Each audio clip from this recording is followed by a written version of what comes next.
Hello, this is Corey Stevens, and today I will be going over some concepts related to digital video processing and demonstrating some green screening techniques both from a shooting and editing perspective. Sometime in the 1980s, the film industry went through a digital revolution. This meant that it was no longer the case that productions were only possible for large studios with large teams of specialists. Technologies such as handheld cameras and non-linear editing systems simplified the process, making it possible for anyone to create high-quality content with a relatively small investment. Many of the concepts pointed out in my presentation on image processing are still relevant in video processing. A video is basically just a series of still images that fly by at a high rate of speed, giving the illusion of motion. These still images are generally referred to as frames. A typical frame rate for video is 30 frames per second, which means you have 30 images flying by in 1 second. Video's complex nature comes in part from the fact that it has a third dimension of time in addition to its 2D space. One technique that has become very widely used in video processing is green screening. What makes this possible is the fact that video is made up of still images, which are made up of pixels with intensity or color values, and each pixel has its own alpha channel for opacity.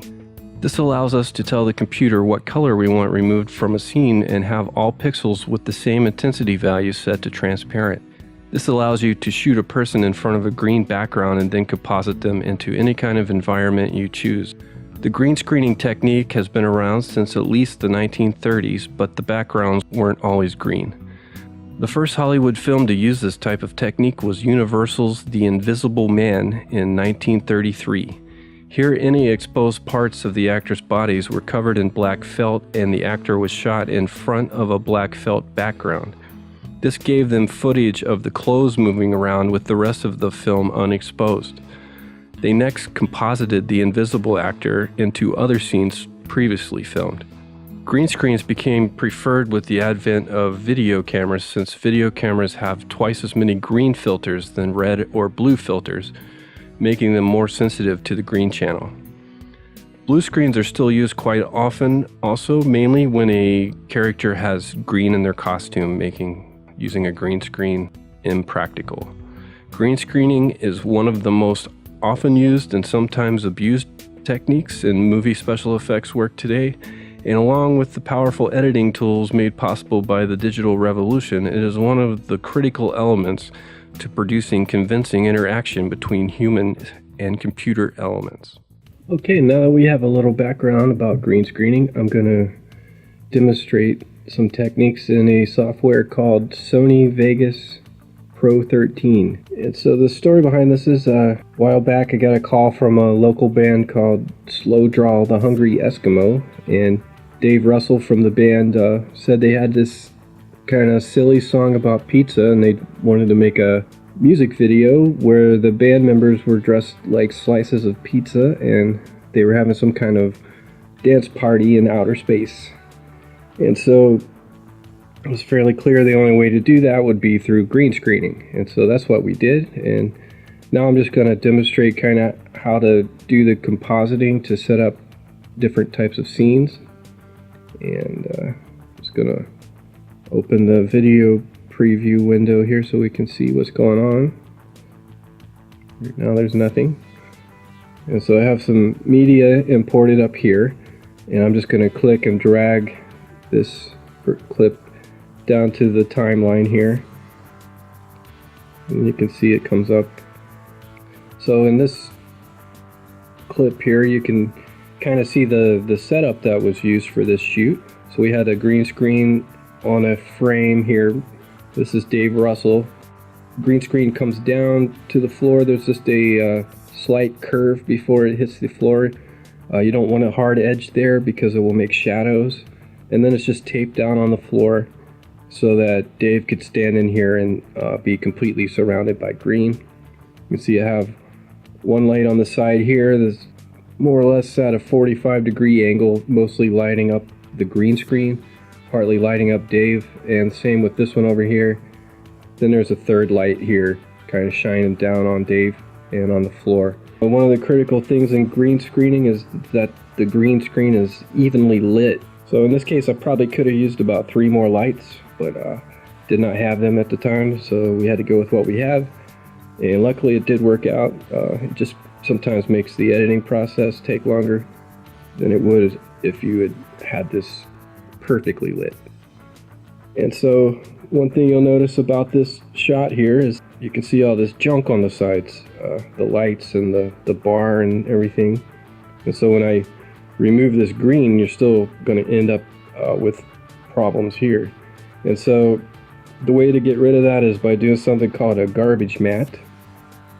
And what that does is basically we draw a mask around Dave, and we're going to cut out everything in that scene that we don't want to see. And so the way to do that in this particular software is when you pull the clip down here on the timeline, there's 2 icons at the end, and this first icon is for pan crop, and we're going to click on that one. It opens the pan cropping window, and we can see Dave over here now. And this is where you can crop things, resize things, move things around. In this case, we're going to make a mask. So I go down here and click checkmark mask. Now my icon becomes this little anchor thing. And so the idea here is we're going to just draw kind of a circular shape around Dave, and everything outside of that circle is just going to be removed from the scene. When you do this, one thing you have to watch out for is you wouldn't want to come up here with the mask. As you can see, sometimes he stretches his arms out, and so if his hand goes beyond that mask, his hand would just disappear. It would look really weird. So you want to avoid that. So normally it'd take more time drawing this thing, but I'm just going to do it kind of quickly. And the idea also is to eliminate as much green as you can. And it will make the taking out the green later will be much easier. In this case, he does have wide arm movements, so I would try to get that as close to the edge, and then maybe cut out some of those darker areas up there. Just go ahead and get rid of those, and we'll just come down the side.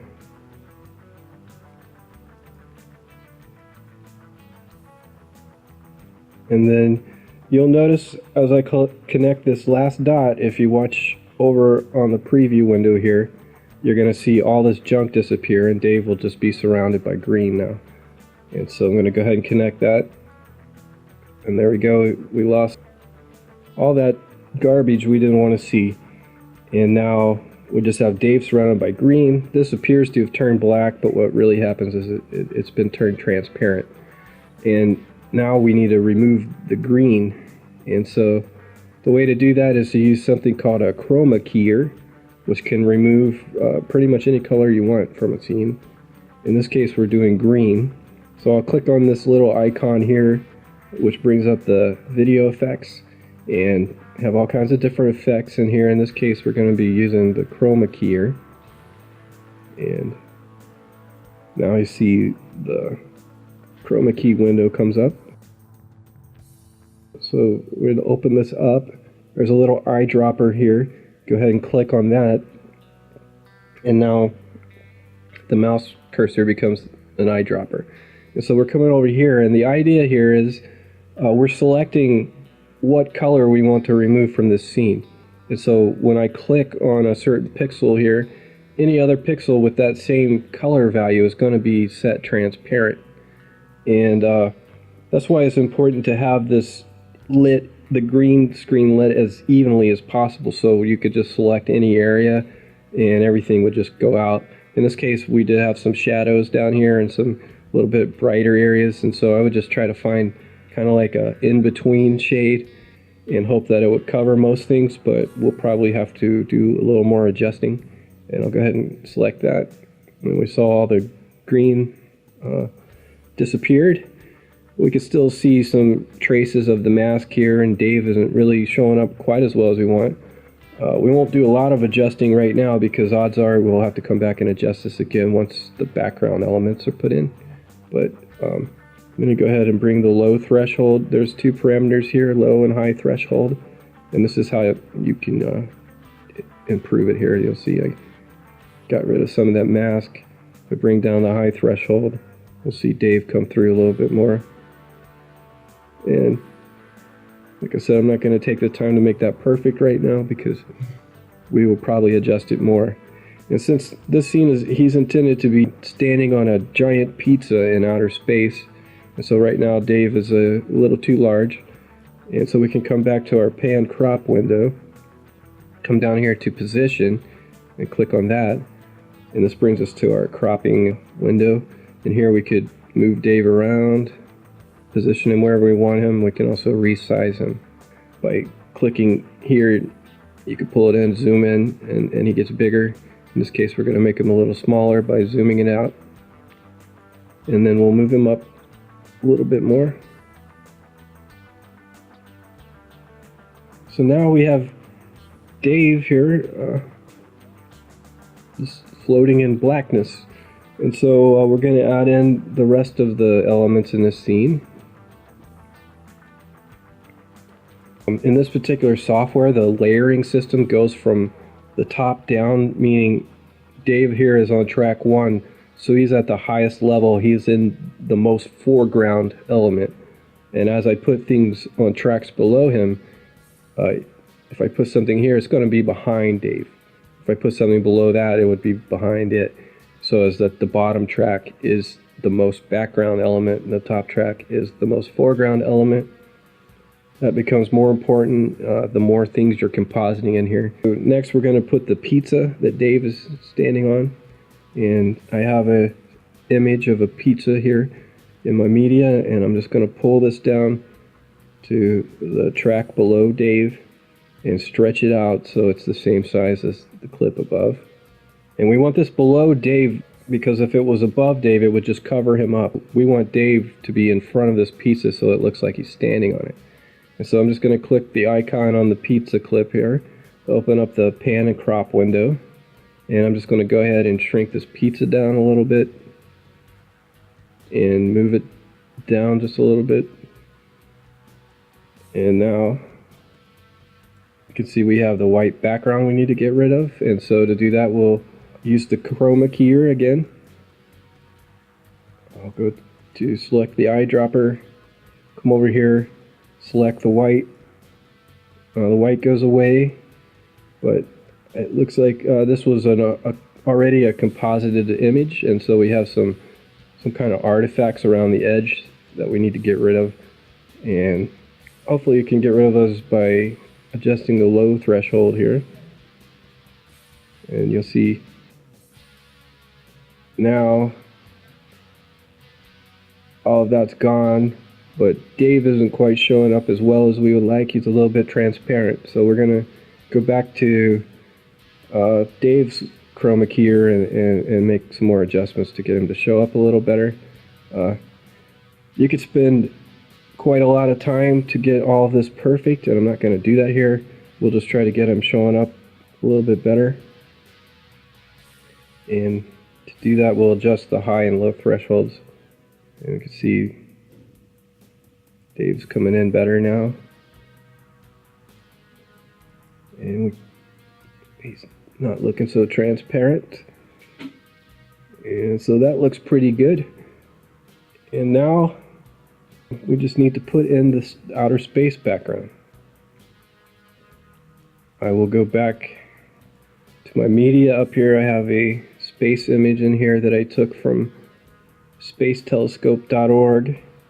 And I'm just going to pull this down to the track below the pizza. To stretch it out, you just hover your cursor there, click, and then just pull it and line it up with the other one. And now, since this is on a track below the pizza, it's behind the pizza.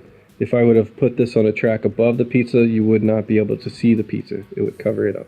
It's very similar to video game programming layering systems. You can see we have Dave here dressed up like a slice of pizza, dancing on a giant pizza in outer space. So now I'll just play a short portion of this music video so you can see kind of what the final product looked like.